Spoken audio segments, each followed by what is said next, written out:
Thank you for tuning in to the Rock is George podcast, episode 250, featuring guitarist LARS CHRISS of the Swedish heavy metal act Lion's Share, discussing their first new album in 17 years, Inferno.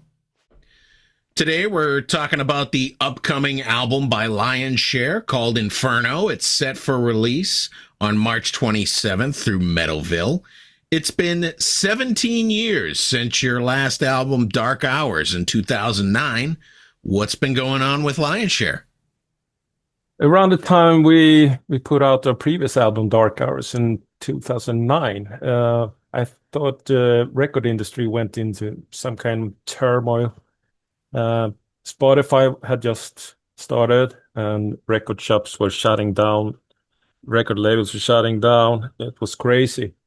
We also had that bank collapse in the US, and which led to a world crisis. So I said to the singer, Patrik, let's not put out another album right now. Let's wait and see where things will go, what the business will look like, and just get things to stabilize more or less.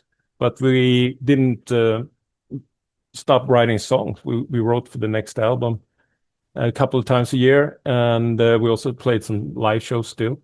And then I started receiving a lot of offers to produce and mix other bands, which took a lot of my time, actually. So the years flew by, and around 2017, Patrik said to me, now it's time, let's focus on this and make the next album. So we started working on it, and we had plans to release it 2020. We started doing some live shows, and we flew back from Germany to Sweden on a Sunday, and 3 days later, the whole world shut down because of the pandemic. Right. Yeah. So we lost another couple of years, but here we are, finally. Now, I know Lion's Share has been releasing singles since at least 2019. I know some of them are on Inferno, some of them aren't. So how did you come to decide what's going to go on this album and what's just going to stay a single? Yeah, we're equally happy with all the songs we've written. So we just picked the ones that we thought did fit the best together as an album, as a great album, depending on tempo, keys, moods. To make like old-fashioned vinyl 42 minutes with only great songs that you listen to from start to finish. So that's how we picked the songs. And just to clarify also, we put out some demos or singles or whatever you want to call them, but on Inferno, it's like we slapped on old stuff. It's re-recorded, remixed, everything. So it's brand new, and no one's heard these versions of the songs. Excellent. Now, were you and Nils Patrik able to get together to write the songs on Inferno, or was this more of a back and forth file sharing event? No, the way we write is that we're a riff-based heavy metal band, so it starts with a guitar riff. I collect riffs in different folders on a computer, and then I start to put together to make the music, the background from A to B. And then Patrik comes to my studio, and we work on the vocal melodies together. Because even if I have ideas, I need to hear how it sounds with his voice on it. So we just bounce back and forth, ping-ponging ideas. Someone comes up with something, and the other one says, yeah, but what about blah, blah, blah, until we're happy. And then I make a demo of that, and he writes the lyrics, the words to it afterwards. So that's how we write the songs, basically. Now, even though it's been 17 years since Lion's Share's last album, the response to Inferno has been pretty good. It's been highly reviewed. It's been highly praised. Everyone seems to love it. Were you a little taken aback by such a great response after being away for a while? Yeah, we're blown away. It's fantastic, of course. that the people been missing us, and also the people that's been following us with the releases we did digital. They started pretty much demanding to have the songs on vinyl and CD. So yeah, it's awesome. The reviews we've seen and the interviews I've done so far, it blows me away. I feel like Inferno's got a whole good and evil theme running throughout it. Would I be onto something there? Uh, I think it's the way Patrick likes to write. He listens to my dark riffs and comes up with his themes.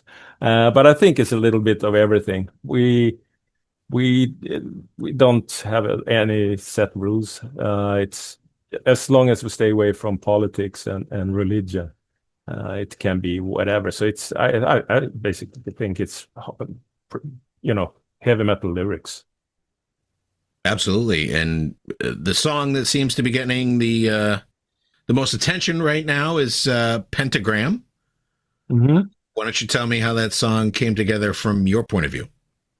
Yeah, the usual stuff, pretty much collecting riffs and putting it together. But we we have had a couple of lyric videos out, but that one is real performance band video. So I think that makes it stand out a bit as well when it comes to the video. People appreciate to see the band more than like a lyric video. But yeah, there's some awesome songs on the album, and I can't wait for people to hear the whole thing. You just released Baptized in Blood, and another great song from the album. Do you guys have a video for this? I didn't see if you did or not. It's a lyric video for that one. We have another performance video for a song called We Are What We Are, which the demo did really great on Spotify. It's close to 1 million views. So I think people are going to like that one. A little bit more catchy. Very anthemic, easy to sing along with, just like We Will Rock. Yeah, exactly.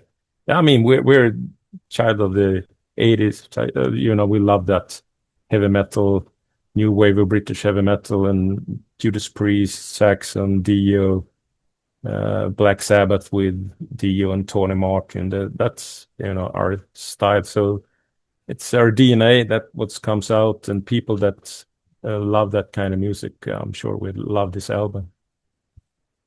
With the amount of time that Lion's Share was dormant, were you worried that you wouldn't find any label interest to release future music? No, I mean, we didn't know, we hadn't decided if we were going to go with the label again, because we at the time we didn't know if it's all going to be streaming from now. Some genres they went totally streaming in the pop genre and stuff, so we didn't know, and we didn't really think about it. But it was really the fans that really demanded a CD and vinyl, and back when we did the first 6 albums, vinyl wasn't hip in the 90s and early 2000s. So that's a new thing as well, to be able to release stuff on vinyl, which we grew up with and love. And also the CD's been out of print now for decades, and CD's coming back. So we hope to release the whole back catalog as well, for the first time on vinyl, and also hopefully the CDs with new artwork and remastered. And I see some labels even started releasing cassette tapes. So it's yeah, it's going in the right direction. Are you a vinyl collector yourself? I mean, it seems to be making its resurgence in the last couple of years. Yeah, absolutely. For me, it's vinyl and CD, 100%. I don't have Spotify myself, and I don't get it. For me, I grew up with albums. They have an identity. You listen to from start to finish, and you collect. You have all the Judas Priest, all Kiss. You collect and have your. That's the way it's supposed to be. I'm not into playlists and a song here and there. I mean, I could see that the idea of streaming was good, as it could be a calling card for anybody. You hear something streaming, then you'll go out and buy it if you like it. But it turned into this whole other animal where people were like, I don't really want to bother going out and buying it because I can have it here whenever I want it. Yeah, exactly. And also, it just pretty much destroyed the industry for us because we don't earn any money, and the labels doesn't earn any money, and that means they don't give the new bands tour support. Right. So it's really a bad thing, I think, but not for listeners, but for musicians and bands. You almost become a t-shirt company. Yeah, that's it. You know, you sell merch, and you sell records after the show when you sit there at the merch table to sign stuff, which is cool in a way, but I mean, it's a different world. Absolutely. You have an album release show on March 27th with Lion's Share. Is this in your hometown? It is, yeah. And then we have another 6 or 7 here in Sweden, but we hope to be able to go all around Europe, and would love to go to the US as well, at least to play on one of those cool cruises and Prog Power and festivals and stuff. So, but it's also after the pandemic, it's gotten really expensive to tour for everybody. Right. Have you ever played the US as Lion's Share? No, we have not. No. We had some great tours in Europe. We played with a lot of our teenage idols, people that I was sitting in my teenage room listening to, and then a couple of years later, I was out on tour with them. So that was amazing. We did 2 tours with Saxon, which I love. And the biggest one is probably when we opened up for Dio, MANOWAR, and MOTORHEAD on a tour that went on for a month in ice hockey halls. So that was amazing. I mean, Ronnie James Dio is my favorite singer, and a huge influence. Black Sabbath, Rainbow, Dio, all that stuff. So that was amazing. Did you have a chance to meet or hang out with Ronnie when you did that run? Yeah, every day. Yeah, it was fantastic. We became friends, and I remember at one occasion I was in their dressing room, and he was like shutting down the room, and his crew was there, and his band was there, and he said, "Listen, Lars can come up and play with us anytime he wants to." And I was almost fainting. So yeah, really nice guy. But all the guys were great. Lemmy was so funny, cracking jokes all the time. Always with a Jack Daniels in his hand. And the MANOWAR guys, great as well. They even brought us down to play at their own festival in Germany afterwards, called the Magic Circle.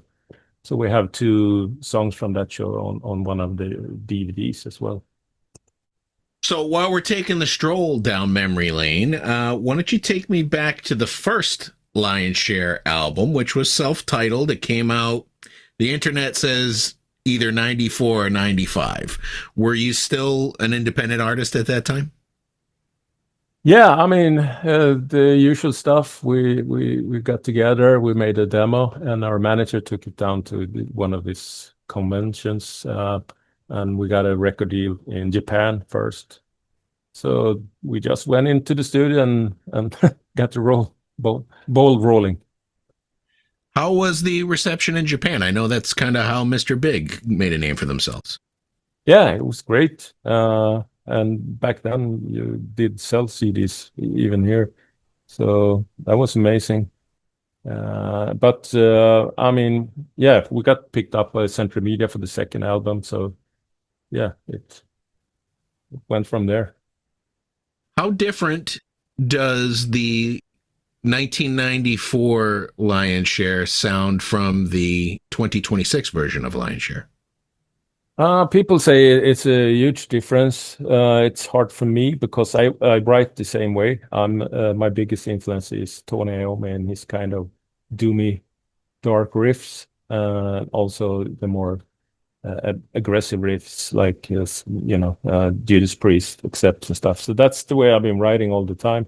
But back then we were 5-piece, and we had a permanent keyboard player, and he was into the more progressive stuff, Emerson, Lake and Palmer and Dream Theater and that stuff. So we were more like a semi-progressive band, I would say. And the sound was a bit weaker. This new album, Inferno, I mixed. It's the first one I mixed myself. So this time I really took the time to make it sound exactly like I hear things in my head when I write the songs. But for the first 6 albums, we hired outside mixers, so we couldn't. It became what it became, more or less. But I think they sound good. But a bit more influences, I would say, into the band as well, like a bit AR, melodic, a bit metal, a bit doomy, a bit progressive. So that I decided later on that lion's share is 100% heavy metal, and if I want to do outside stuff, more melodic stuff or 70s or whatever, I do that as an outside project to not confuse fans. Were you able to tour off of your first album? Yeah. The first Saxon tour was on the first album. Yeah, and then we put out the next album called 2, early '97, and we did a tour with Iced Earth and Nevermore, and then another tour with Saxon that year. So yeah. So that was, from my research, and this may not be true because the internet's only so old, but that was your only record for Century Media. Were there issues with the label at the time? Yeah, I mean, probably a stupid thing on my side, but we went up to their head office in Dortmund, and there were only like skate punkers sitting there, and also the bands were really like death metal. And then I looked at other labels like Massacre and how they had Pretty Maids and King Diamond, and bands we did connect with.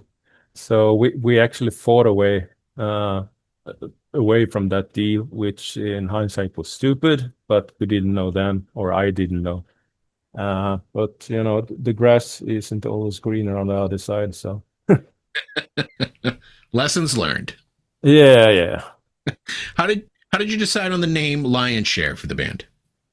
In the very beginning, since we're Swedish, we had an English guy that moved to Sweden that we found that wrote all our lyrics, and he suggested a lot of names, but strongly recommended Lion's Share. So that's how we ended up with that name. So the band kind of adopted this demon mascot around 2007 for your Cult of Denial album. I'm assuming this is when you kind of decided that you were going to be less progressive and more heavy metal. This mascot's appeared quite consistently since then. Is there a story behind it? Yeah, exactly. We wanted our Eddie, to be honest, that we could have on the record covers, because in the early years we got a lot of negative critics, especially from Germany, because we didn't have it heavy enough, evil enough record covers. The second one, we had a couple of dolphins jumping in a chessboard, and they hated that one. So we worked together with this Swedish artist to come up with our mascot, and we went back and forth until we were happy. And he did the first two ones, the Emotional Coma album and the Dark Hours album. And now we're working with another artist, but we're keeping our mascot, and everybody's been asking what's the name, and we couldn't tell for 20 years. But now the new artist came up with the name Chain Child because of his chain arms, and also we have a song on the new album called Chain Child. So now it's called Chain Child. Finally, we have a name. That's good. Mm-hmm. You're also a producer. You mentioned it earlier, a mixer and a drummer, from what I understand. What have you been working on lately outside of Lion's Share? Yeah, that was the problem with the whole thing. I started working so much with outside artists that I didn't have time for lion shares. So now I'm working really hard with lion shares. I don't have much time for outside work.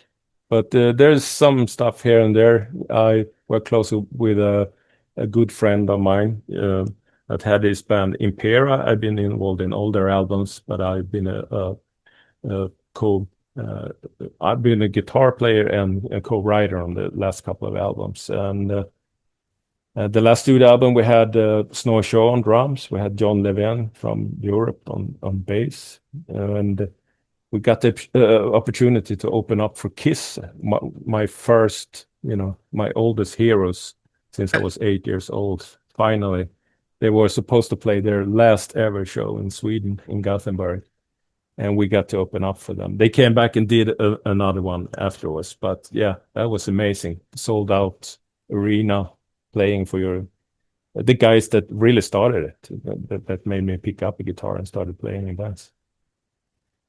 Now, I know you worked with Impera, but I didn't know that you were actually a member of Impera. Yeah, I mixed the first three albums, and then I think there's two more studio albums that I play all the guitars and mixed as well. And then we did the live album, because that Kiss show, that's also released by Metalville as a live CD with a bonus disc, the DVD of that show. The last Impera album I heard was Spirit of Alchemy. That one was actually really good. Yeah, is that the Star Wars cover? Yeah, I'd say that. I'm bad with names. Yeah, that's the one with Snow Show, and yeah, I wrote pretty much all songs for that one. Yeah, so that's me on guitar and that. So this Kiss show, did you have a chance to, meet Kiss and say goodbye? Yeah, a little bit. We missed the photo opportunity because they were supposed to go up on stage before we came up, more or less. But I met them before. We even had, not that he's in the band now, was in the band now, but Bruce Kulick played the solo on Emotional Coma on the song called The Age of the Razor. Mm-hmm. And I also worked with Bob Kulick on an Impera album.